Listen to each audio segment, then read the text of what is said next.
Classes के YouTube channel पे मैं सुभाष जयपाल आपका एक बार पुनः स्वागत करता हूं। दोस्तों, अपने जो इलेक्शन थ्योरी का क्रैश कोर्स स्टार्ट किया था, आज अपने उसकी नेक्स्ट क्लास स्टार्ट करने जा रहे हैं, जिसमें टॉपिक चल रहा था डीसी जनरेटर। और डीसी जनरेटर में आज क्या पढ़ेंगे, तो कंपाउंड के बारे में दोस्तों बात चल रही थी। डीसी जनरेटर, डीसी जनरेटर, इसमें अगर मैं बात करता हूं तो यौगिक अपने पूरा कंप्लीटली पढ़ लिया था। क्या था? यौगिक, यौगिक जनरेटर, इसके बारे में दोस्तों बात चल रही थी। कंपाउंड में अपने डिफरेंशियल कंपाउंड को भी पढ़ लिया था, और किसको पढ़ लिया था? कम्युनिटी कंपाउंड को भी पढ़ लिया था। उसका लॉन्ग शंट और शॉर्ट शंट में पिछली वीडियो में आपको समझा दिया पूरा का पूरा, उसका डिस्क्रिप्शन भी आपको बता दिया है। अब अपने यौगिक जनरेटर है ना, कौन सा जनरेटर है दोस्तों? यौगिक, यानी कंपाउंड जो जनरेटर आप यूज कर रहे हो, कौन सा? यौगिक जनरेटर के अभिलक्षण के बारे में पढ़ेंगे। अभिलक्षण का मतलब इनकी क्या पढ़ेंगे? कैरेक्टरिस्टिक पढ़ेंगे। क्या पढ़ेंगे? कैरेक्टरिस्टिक। आपने तीन प्रकार की कैरेक्टरिस्टिक पढ़ी है। मैग्नेटिक कैरेक्टरिस्टिक, जो फील्ड की धारा, यानी फील्ड धारा कोई भी फील्ड हो सकती है, शंट फील्ड हो सकती है, सीरीज फील्ड हो सकती है, यानी फील्ड की धारा और ईबी या जनरेट वोल्टेज के मध्य लिया जाता है। एक इंटरनल कैरेक्टरिस्टिक पढ़ी थी, इंटरनल कैरेक्टरिस्टिक आपने पढ़ी थी, उसमें भी आपने नोट किया था कि फील्ड की धारा और एनर्जी में कितना डिफरेंस पढ़ा था आपने। और एक आपने क्या पढ़ागा, आप एक्सटर्नल कैरेक्टरिस्टिक पढ़ोगे तो उसमें क्या पढ़ा था, यानी बाह्य अभिलक्षण में आपने क्या पढ़ा था? लोड वोल्टेज और लोड धारा के बीच में पढ़ा था। तो इसकी जो मैग्नेटिक कैरेक्टरिस्टिक है ना, वो लगभग क्या होती है? शंट के समान ही होती है। किसके समान दोस्तों? शंट के समान। स्टार्टिंग के समय आप क्या करते हो? फील्ड की जैसे धारा बढ़ाते, तो मैंने आपको शंट का करवा दिया कैरेक्टरिस्टिक, पूरी की पूरी आपको शंट की कैरेक्टरिस्टिक मैंने समझाई थी। और शंट की कैरेक्टरिस्टिक के बाद मैंने आपको यह बताया था, स्टार्टिंग के समय इसमें ईबी जनरेट होता है, और जैसे जैसे आप फील्ड का फ्लक्स बढ़ाते हो तो उसकी टर्मिनल वोल्टेज के मान में क्या होती है? वृद्धि होती है।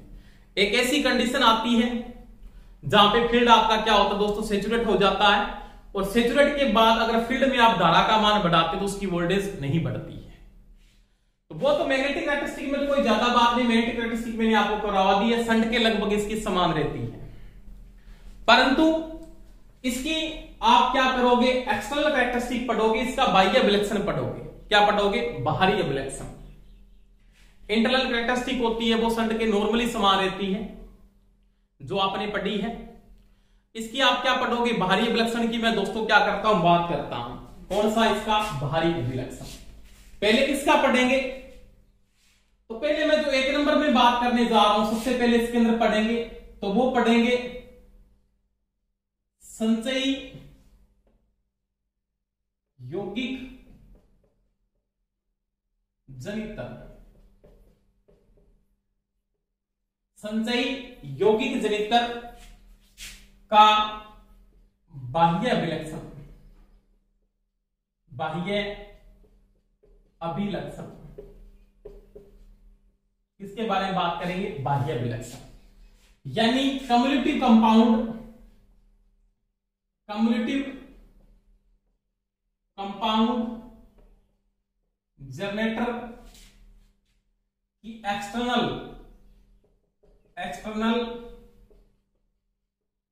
कैरेक्टरिस्टिक के बारे में दोस्तों मैं क्या करूंगा? बात करूंगा। बिल्कुल सिंपल है, कोई समस्या नहीं आएगी। मैं पेन को चेक कर लेता हूं, बिल्कुल सही है कि नहीं है? बिल्कुल राइट है, कोई समस्या नहीं होगी। दोस्तों मैंने जनरेटर आपको पूरा डीपली समझाया है, कोई समस्या आ रही तो मेरे को आप कमेंट करके बता सकते हैं। और जिन बच्चों ने विज्ञप्ति की कोई वैकेंसी की सूचना प्राप्त करनी है या नियमित क्लास की सूचना प्राप्त करनी है, सबसे पहले आप चैनल को सब्सक्राइब कर लें, बेल आइकन को पुश कर लें, तो आपको नोटिफिकेशन मिल पाए। दूसरी बात, मैंने वीडियो की कम्युनिटी के अंदर, यानी वीडियो है, जो वीडियो डाल रहे हो उसके अंदर मैंने क्या किया है, आपका टेलीग्राम का लिंक डाल दिया है। वहां पर जाकर आप टेलीग्राम की जो मेरा टेक्निकल कोचिंग क्लासेस का टेलीग्राम ग्रुप है उसको ज्वाइन कर सकते हैं। और वहां पे कोई समस्या आ रही है तो मेरे को भेज के आप कमेंट भी कर सकते हैं, सर ये समस्या इस क्वेश्चन में, तो मैं आपको बता दूंगा। तो कोई आपकी दिक्कत नहीं होनी चाहिए दोस्तों। अब देखो, इसके मैं बाहरी विलक्षण की बात करता हूं। सबसे पहले मैं अगर बात करूं तो डीसी के कंपाउंड जनरेटर की बात कर रहा हूं। कौन सा कम्युनिटी कंपाउंड है, तो ये मेरे पास एक वाइंडिंग में यूज कर रहा हूं। ये आपके पास सन फील्ड वाइंडिंग है, जिसका नामांकन आपने पढ़ा था E1 किससे करते हैं दोस्तों, E2 से करते हैं।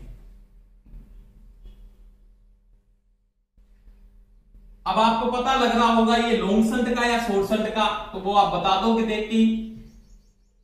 सबसे पहले मैं एक बात आता हूं दोस्तों, सभी को कोई भी जनरेटर उसका चित्र आना चाहिए, किससे बनता है वो आपको पता है, तो कोई समस्या नॉर्मल आधा क्वेश्चन तो वहीं से हल हो जाता है कि कम्युनिटी कंपाउंड कैसे बनता है, सीरीज जनरेटर कैसे बनता है, शंट कैसे बनता है, डिफरेंशियल कैसे बनता है, शॉर्ट शंट कैसे बनता है। तो उसके बाद सिंपल हो जाता सर्किट बिल्कुल ही। तो ये देखो जनरेटर आपके पास कौन सा है, तो मैंने आपको डीपली पूरा का पूरा समझाया है दोस्तों। ये कौन सा जनरेटर आप बता सकते हो। सीरीज फील्ड का जो नामांकन आप करते हो वो किससे करते हो, तो सीरीज फील्ड का जो नामांकन है वो D1 और D2 से किया जाता है। आर्मेचर का नामांकन आपने पढ़ा A1 और A2 से। अब देखो ये मेरे पास यहाँ पे लोड वोल्टेज क्या जा रही है, बाहर जा रही है। अभी मेरे को आप ये नहीं बता सकते ये डीसी का जनरेटर है या डीसी की मोटर है, कोई बता सकता है क्या मेरे को, नहीं बता सकते, नहीं बता सकते, बिल्कुल बात सही है। क्योंकि अभी मेरे को ये नहीं पता कि करंट की डायरेक्शन कौन सी है। जैसे अपने करंट की डायरेक्शन को देखने के लिए किसके नियम का उपयोग करते हो, तो फ्लेमिंग के नियम का उपयोग किया। जनरेटर में कौन सा नियम लगता है, तो राइट हैंड रूल लगता है फ्लेमिंग का, जो मैंने आपको बताया है। उसके अनुसार करंट क्या निकलना चाहिए, आर्मेचर से बाहर निकला, इसका मतलब लोड करंट क्या जा रहा है, बाहर जा रहा है। अगर लोड करंट बाहर जा रहा है तो ये क्या है, जनरेटर है। अगर लोड करंट अंदर लेती है तो फ्लेमिंग का कौन सा नियम लागू हो जाएगा, लेफ्ट हैंड रूल। तो इसके बाद टॉपिक पढ़ेंगे डीसी मोटर में, बताऊंगा मैं पूरी बातें आपको, कोई समस्या नहीं आएगी। तो यहां से लोड करंट बाहर जा रहा है, इसका मतलब डीसी का जनरेटर है। अब आप बोल सकते हो सर इसको कम्युनिटी कंपाउंड क्यों किया, पिछली वीडियो में समझाया, दोबारा से मैं रिपीट कर देता हूं थोड़ा सा। सीरीज फील्ड में करंट ऐसे घूम के अंदर आ रहा है, ऐसे डायरेक्शन है सीरीज फील्ड में। सीरीज फील्ड में जो करंट की डायरेक्शन है वो ये डायरेक्शन है, ऐसे इसमें आईएससी ऐसे फ्लो हो रहा है, ऐसे घूम के आ रहा है कि नहीं आ रहा, देखो आराम से।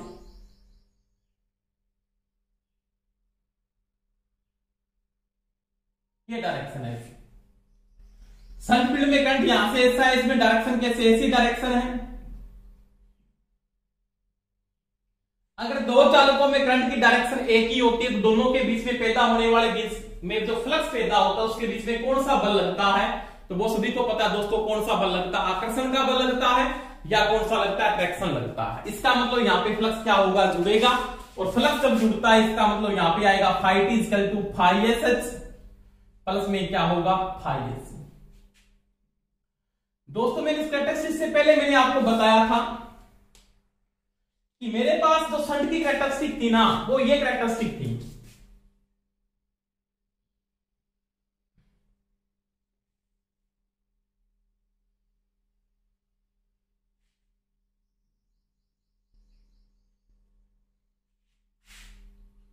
पहली बात, आपका जो बाहरी विलक्षण है वो किस किस के बीच में लिया जाता है, तो BL व IL के मध्य ये आपका इजी जनरेट हो रहा था। यहां पे हो रहा कि नहीं हो रहा था, हो रहा था बिल्कुल। और यहां पे मैं किसके बीच में ले रहा हूं, IL। और यहां पे मेरे पास एक वोल्टेज की वैल्यू आ रही है, ये वोल्टेज ये मेरे पास कांस्टेंट होनी चाहिए थी, ऐसी स्थिर। शंट की बात कर रहा हूं नॉर्मल। परंतु ये जो ग्राफ था ना आपका, वो इस प्रकार से ग्राफ मेरे को नहीं मिलता। इसका जो ग्राफ मिला मेरे को ऐसे मिला था, इस प्रकार से ऐसे ग्राफ गिर रहा था आपका ऐसे। और ये किसका था, तो वो था शंट जनरेटर का। किसका था, शंट जनरेटर का। ये वोल्टेज आपकी गिरने का रीजन था ना, आपके पास जो ये BL की वैल्यू थी, इस BL का मान गिरने का रीजन क्या था, तो मैंने आपको समझाया था दोस्तों यहाँ पे कि यहाँ पे जो वोल्टेज गिर रही थी ना उसका रीजन था एक, क्या था, तो वो था एक तो AR, आर्मेचर रिएक्शन के कारण वोल्टेज गिर रही थी, किसके कारण, आर्मेचर रिएक्शन के कारण, और दूसरा क्या था यहाँ पे एक ओमिक ड्रॉप हो रही थी, क्या हो रही थी, ओमिक ड्रॉप। ओमिक ड्रॉप में सेंटर में कौन ड्रॉप कर रहा था, तो वो कर रहा था IA इंटू RA कर रहा था। तो मैंने क्या किया यहां पे कि सीरीज फील्ड का जो मैं ये फ्लक्स यूज कर रहा हूं ना φSc, इसका क्या उद्देश्य है यहां पे, इसका उद्देश्य ये उद्देश्य है, इसको मैं क्यों यूज कर रहा हूं दोस्तों, तो इसका यहां पे एक टारगेट है AR व ओमिक ड्रॉप, जो आपके पास क्या हो रही है, ओमिक ड्रॉप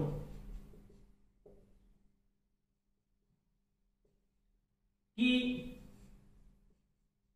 पूर्ति करना, क्या करना, पूर्ति करना। आर्मेचर रिएक्शन के कारण जो वोल्टेज ड्रॉप हो रही है और एक ओमिक ड्रॉप हो रही है कहां पे, IA इंटू RA और ISC इंटू RSC के कारण, यानी जो IA इंटू RA के कारण यहाँ पे जो ओमिक ड्रॉप हो रही थी IA इंटू RA के कारण, वो और एक आर्मेचर रिएक्शन हो रहा था जिसको हिंदी में बोलते हैं आर्मेचर प्रतिक्रिया प्रभाव, उसकी क्या करना है, पूर्ति करना। उस फील्ड को इतना फ्लक्स में यूज करूंगा, इतना फ्लक्स में समायोजित करता हूं कि वो फ्लक्स क्या करे, एक तो आर्मेचर रिएक्शन के कारण जो वोल्टेज ड्रॉप हो रही है और एक ओमिक ड्रॉप किसके कारण, आर्मेचर प्रतिरोध के कारण, किसके कारण हो रही है, आर्मेचर रेजिस्टेंस के कारण कौन सी ड्रॉप हो रही है, IA इंटू RA, उसकी क्या करे, ये पूर्ति करे। उतना ही फ्लक्स इसके अंदर मैं क्या करूंगा, समायोजित करूंगा, किसके अंदर, टोटल फ्लक्स के अंदर। यानी इसमें यहाँ पे जो φSc में दोस्तों यूज कर रहा हूं ना, यहाँ पे सीरीज फील्ड का जो फ्लक्स मैं यूज कर रहा हूं उसका उतना ही उद्देश्य है, क्या उद्देश्य है कि वो क्या करे, आर्मेचर रिएक्शन की पूर्ति कर दे। दूसरी बात, आर्मेचर में क्या हो रही है, आर्मेचर रेजिस्टेंस के कारण वोल्टेज ड्रॉप हो रही है जिसको बोलते हैं ओमिक ड्रॉप, उसकी क्या कर दे, पूर्ति कर दे। उतना ही मैं फ्लक्स यहाँ पे क्या करूंगा, यूज करता हूं या क्या करता हूं, इसके अंदर समायोजित कर देता हूं। समझ में आ गई दोस्तों मेरी बात, आ गई होगी सभी को। अब देखो मैंने जो फ्लक्स समायोजित किया ना, यहां पे जो आप φSc जो समायोजित कर रहे हो, φSc समायोजित जो कर रहे हो ना, उसका मान इससे अगर ज्यादा आता है, यानी φSc जो समायोजित हुआ है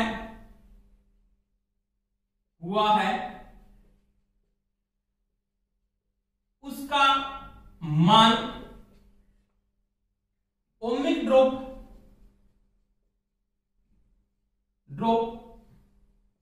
या ओमिक पतन लिख देता हूं, ओमिक पतन व आर्मेचर रिएक्शन पतन की पूर्ति करके उससे ज्यादा वोल्टेज बना देता है, उससे ज्यादा वोल्टेज बनाता है। समझ में आई दोस्तों मेरी बात, यानी आपने φSc इतना समायोजित किया जो क्या करता, आर्मेचर रिएक्शन की भी पूर्ति कर देता है, ओमिक ड्रॉप की भी पूर्ति कर देता है, फिर भी वोल्टेज का मान थोड़ा सा ज्यादा पैदा हो जाता है। क्या हो जाता है दोस्तों, ज्यादा पैदा हो जाता है। उसके कारण इसका जो ग्राफ होता है वो ग्राफ ऊपर चला जाता है, इससे यहां पे आ जाता है, क्या आ जाता है यहां पे, उसको क्या बोलते हैं, पढ़े, अवर कंपाउंड कहते हैं। क्या कहते हैं, अवर कंपाउंड। यानी इसने क्या किया, ओमिक ड्रॉप की भी पूर्ति कर दी और किसकी पूर्ति कर दी, आर्मेचर रिएक्शन के कारण जो आपकी वोल्टेज ड्रॉप हो रही थी उसकी भी क्या कर दी दोस्तों, पूर्ति कर दी। उसको क्या बोलेंगे अपने, अवर कंपाउंड कहते हैं। क्या कहते हैं, अवर कंपाउंड। तो ये जो जनरेटर कहलाएगा उसको बोलेंगे अवर कंपाउंड। क्या बोलेंगे, अवर कंपाउंड। समझ में आ गई मेरी बात। अवर का मतलब आर्मेचर रिएक्शन की पूर्ति करने के बाद ओमिक ड्रॉप की भी पूर्ति की, उसके बाद भी वोल्टेज का मान क्या है, ज्यादा है, तो उसको क्या बोलेंगे, अवर कंपाउंड कहते हैं। क्या कहते हैं, अवर कंपाउंड कहते हैं। बात समझ में आई मेरी बात दोस्तों, आ गई होगी सभी की। दूसरी में अगर बात करता हूं कि φSc का मान उतना ही पैदा होता है फाइएसी उतना ही समायोजित हुआ, फाइएसी समायोजित होना या हुआ,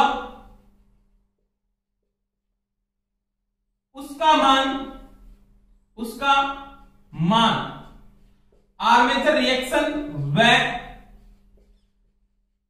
ओमिक ड्रॉप की पूर्ति करता है। साथ साथ में लिखते जाना दोस्तों, पूर्ति करता है,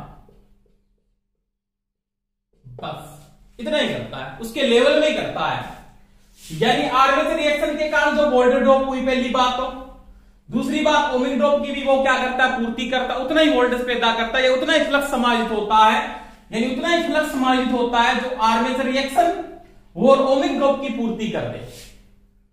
क्या कर दे, पूर्ति कर दे। आर्मेचर रिएक्शन की पूर्ति कर दे, उसके कारण वोल्टेज ड्रॉप हो रही है।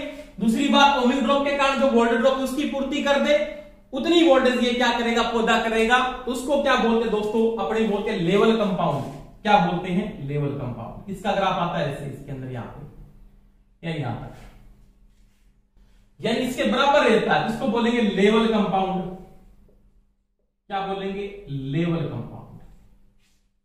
समझ में आ गई मेरी बात। तो ये क्या कहलाएगा, आपका कहलाएगा लेवल कंपाउंड। साथ साथ में लिखते जाना, लेवल कंपाउंड। इसका काम इतना ही है कि इस लाइन के ऊपर ये जो ग्राफ आ रहा है, इसका रीजन है कि लेवल में रहता है, यानी इसकी वोल्टेज का मान बिल्कुल क्या रहता है, कांस्टेंट रहता है। जो ओमिक ड्रॉप की पूर्ति करेगा और क्या करेगा, आर्मेचर रिएक्शन, यानी इतना ही फ्लक्स सीरीज फील्ड समायोजित करती है जो आर्मेचर रिएक्शन और ओमिक ड्रॉप की क्या करे, पूर्ति कर दे, उतनी वोल्टेज ये क्या करे, पैदा करे।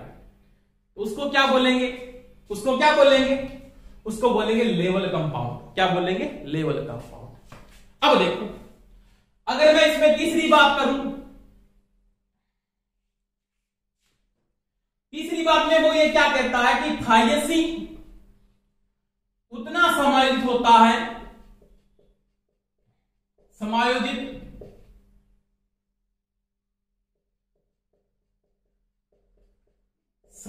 होता है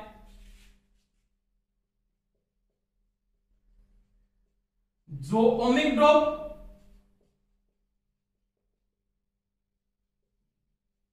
व एआर ड्रॉप से कम वोल्टेज पैदा करता है, कम वोल्टेज पैदा करता है।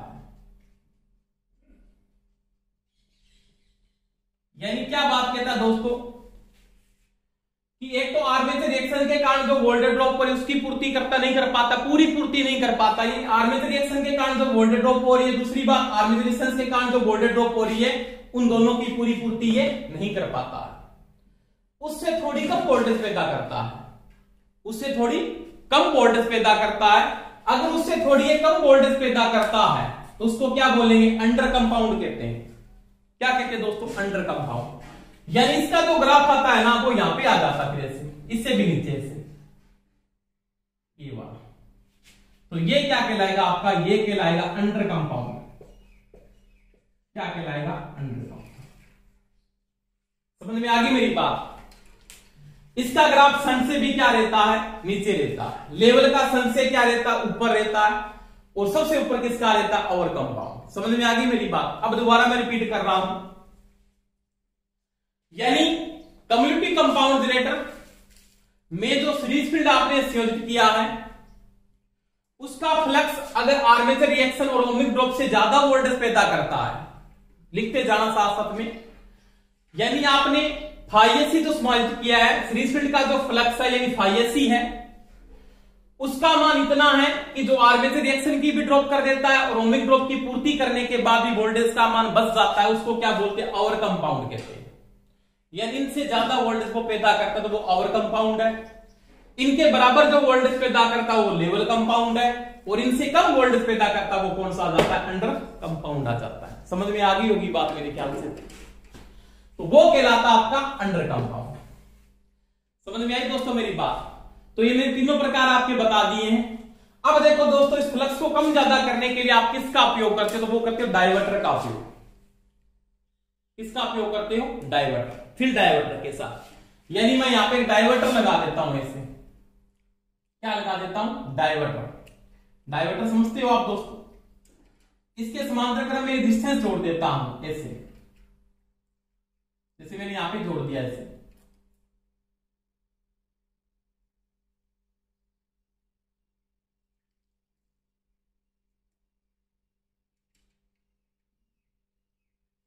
ऐसे जोड़ दिया, ये डायवर्टर लगा दिया। इसको बोलते हैं डायवर्टर।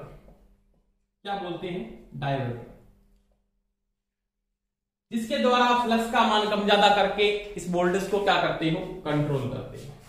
यानी फ्लक्स का मान कम या अधिक करके इस डायवर्टर का उपयोग करते, इसके अंदर आप अंडर कंपाउंड, लेवल कंपाउंड और आवर कंपाउंड का क्या कर सकते हो? निर्माण कर सकते हो। कि लेवल कंपाउंड कौन सा है, अंडर कंपाउंड कौन सा है, और आपके पास कौन सा आवर कंपाउंड कौन सा है, तीनों की आप क्या कर सकते हो? यहां पे बता सकते हो। अब देखो, अंडर कंपाउंड और लेवल कंपाउंड का उपयोग कहां पे करते हो? तो मैं बात कर लेता हूं उसकी। जो आपके पास अंडर कंपाउंड है ना, अंडर कंपाउंड, इसका जो उपयोग होता है, इसका जो यूज होता है अंडर कंपाउंड का, यहां पे लिख देता हूं।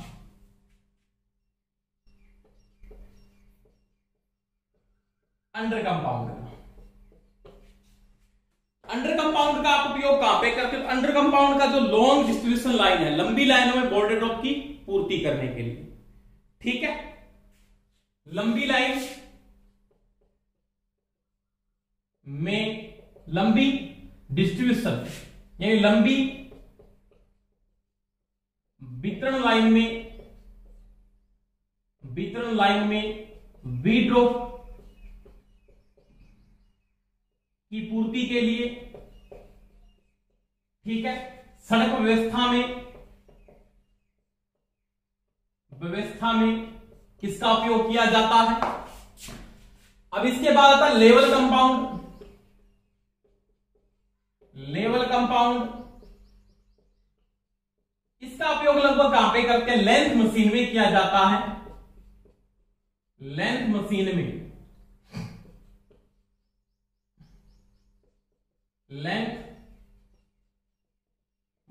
में बैटरी चार्जिंग में कर सकते हैं। कहां पे कर सकते हैं? बैटरी चार्जिंग में कर सकते हैं। और अंडर कंपाउंड का उपयोग कहां पे करते हो? अंडर कंपाउंड का जो उपयोग करते हो वो कहां पे करते? इलेक्ट्रोप्लेटिंग में करते हैं। इलेक्ट्रोप्लेटिंग में इसका उपयोग किया जाता है। तो ध्यान रख लेना, अंडर कंपाउंड, सॉरी ये आवर कंपाउंड है, कौन सा है? Our compound. आवर कंपाउंड का उपयोग लंबी वितरण लाइनों में वोल्टेज ड्रॉप की पूर्ति करने के लिए, सड़क व्यवस्था में आदि में इसका उपयोग किया जाता है। लंबी लाइन का मतलब जो बहुत बड़ी लाइनें हैं उनमें वी ड्रॉप होती है, उसकी पूर्ति करने के लिए इसका उपयोग करते हैं अंडर कंपाउंड का। लेवल कंपाउंड का उपयोग लेंथ मशीन में कर सकते हो, बैटरी चार्जिंग में कर सकते हो, और अंडर कंपाउंड का उपयोग इलेक्ट्रोप्लेटिंग में कर सकते हो, धातु शोधन हो गया उनमें भी कर सकते हो, कई बार यूज करते हैं। तो ये आपके पास दोस्तों किसका था? संचयी यौगिक की कौन सी थी? कैरेक्टरिस्टिक थी। और ये मैंने आपको पूरा डीपली समझा दिया है।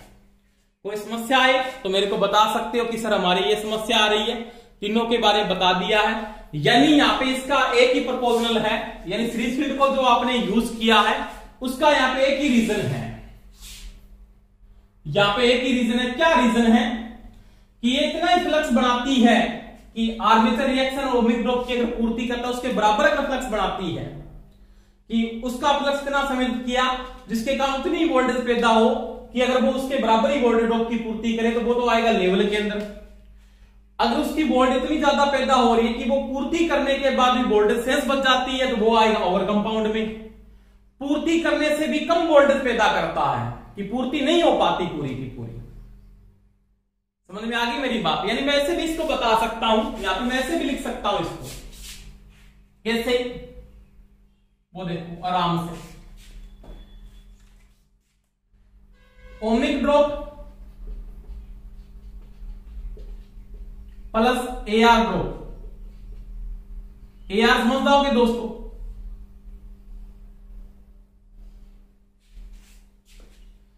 ओमिक ड्रॉप और आर्मेचर रिएक्शन ड्रॉप से फील्ड अगर ज्यादा वोल्टेज पैदा करती है, सीरीज फील्ड वोल्टेज का मान उससे क्या ज्यादा है, यानी सीरीज फील्ड फ्लक्स द्वारा, ऐसे लिख सकता हूं शॉर्टकट में इसको ऐसे भी, फाई एसी द्वारा पैदा वोल्टेज, इसको अगर मैं ऐसे एरो लगा देता हूं, इसका मान अगर ज्यादा आता है, समझ में आ रही दोस्तों मेरी बात, इसका मान अगर ज्यादा आता है तो ये कौन सा कहलाएगा, तो ये कहलाएगा आपके पास आवर कंपाउंड। कौन सा कहलाएगा, आवर कंपाउंड। अगर ओमिक ड्रॉप और एआर ड्रॉप से फाई एसी द्वारा पैदा वोल्टेज, अगर इन दोनों का मान क्या आता है, इक्वल आता है, यानी बराबर आता है, ऐसे क्या आता है, बराबर, तो वो किस में आएगा, वो आएगा जी लेवल कंपाउंड। क्या आएगा, लेवल कंपाउंड। अगर ओमिक ड्रॉप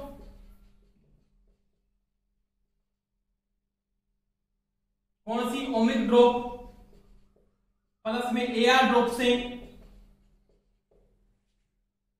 फाई एसी द्वारा पैदा वोल्टेज क्या रहती है, कम रहती है, इसका मान ज्यादा आ जाता है। ऐसे ये एरो अगर इधर है, इसका मान इधर, इस वाले का मान क्या ज्यादा है, इसका मान क्या कम है, तो ये कौन सा कहलाएगा, ये कहलाएगा अंडर कंपाउंड। कौन सा कहलाएगा, अंडर कंपाउंड। ऐसे लिख लेना, बात समझ में आ जाएगी बिल्कुल। ये इधर एरो है, इसका मतलब ये ज्यादा है, इसका मतलब आवर कंपाउंड, वोल्टेज का मान ज्यादा, आवर कंपाउंड, दोनों बराबर है तो लेवल कंपाउंड। इसका मान ज्यादा ओमिक ड्रॉप से, तो इसका क्या कौन सा आ जाए, अंडर कंपाउंड। तो ये दोस्तों किसकी कैरेक्टरिस्टिक थी, ये थी आपके पास संचयी की। कौन सी थी, बाह्य विलक्षण किसके मध्य लिया जाता है, तो बाह्य विलक्षण किसके मध्य लेके चलते हैं, बीएल। बीएल का मतलब लोड वोल्टेज व लोड धारा के मध्य लिया जाता है, यानी बीएल और आईएल के मध्य। अगर आपको कोई ये पूछ लेता है क्या कि इंटरनल कैरेक्टरिस्टिक किसके मध्य लेते हो, तो आप इजी के मध्य लेते हो ना, इजी वोल्टेज पैदा हो, इजी व फील्ड धारा के मध्य आप लेके चलते हो, आईएफ के मध्य, जो आपने पीछे पढ़ा भी है, वहां पे लोड करंट के साथ में वैल्यू को आ जाती है। तो ये मैंने समझा दिया दोस्तों। इसके बाद देखो, ये तो था किसका, कम्युनिटी कंपाउंड का। इसके बाद देखो डिफरेंशियल कंपाउंड की अगर मैं बात करूं, उसका बिल्कुल सिंपल है। किसकी बात करेंगे, डिफरेंशियल। मैंने समझाया डिफरेंशियल जनरेटर, कोई समस्या आ रही है तो मेरे को कमेंट करके डिफरेंशियल बता सकते हो। अभी क्या बात करेंगे, विभेदिक यौगिक जनितर का बाह्य अभिलक्षण किसके मध्य लेके चलते हैं, वो होता है बीएल और वह आईएल के मध्य, बीएल व आईएल के मध्य। समझ में आ गई दोस्तों मेरी बात। देखो डिफरेंशियल की मैं अगर बात करूं तो डिफरेंशियल आपका इस प्रकार से बना होता है, ये डिफरेंशियल है। अब ये डिफरेंशियल क्यों है, वो आप बहुत समझदार हो कि नहीं, बहुत ज्ञानी हो, ये ज्ञान पाता है तो किताबों को नहीं उठा रहे। तो ओवर कॉन्फिडेंस मत होना जिंदगी के अंदर कभी भी। जो बच्चा ओवर कॉन्फिडेंस होगा वो मरेगा। हाँ, कॉन्फिडेंस होना जरूरी है, ओवर कॉन्फिडेंस होना गलत है। आप कॉन्फिडेंस रहो, पढ़ो, तैयारी करो। अच्छी तैयारी है तो अपनी अच्छी क्लास अटेंड करके देखो, आपको पता लग जाएगा कि हमारी क्लास तैयारी कितनी की है। ऐसे बे में मत कहना हमारी बहुत तैयारी नहीं। एक थ्योरी ऐसा सिस्टम है, उसको बार बार करोगे तो आपको नई चीज हर बार सीखने को मिलेगी। दोस्तों आज भी मेरे को भी कुछ नई चीजें सीखने को मिलती है, आप तो हो क्या, तो पढ़ना शुरू कर लो। इतनी ज्यादा प्रैक्टिस करोगे, इतनी ज्यादा तैयारी होगी, हर बार नई चीज आपको मिलेगी। थ्योरी ऐसा सिस्टम है इसका, जो कभी खत्म होने वाला सिस्टम नहीं है इसका। देखो ये मार्कर ही नहीं चल रहा सही ढंग से आज। इसमें देखो ये आपकी शंट फील्ड वाइंडिंग है, इसका नामांकन आपने कर दिया E1 E2।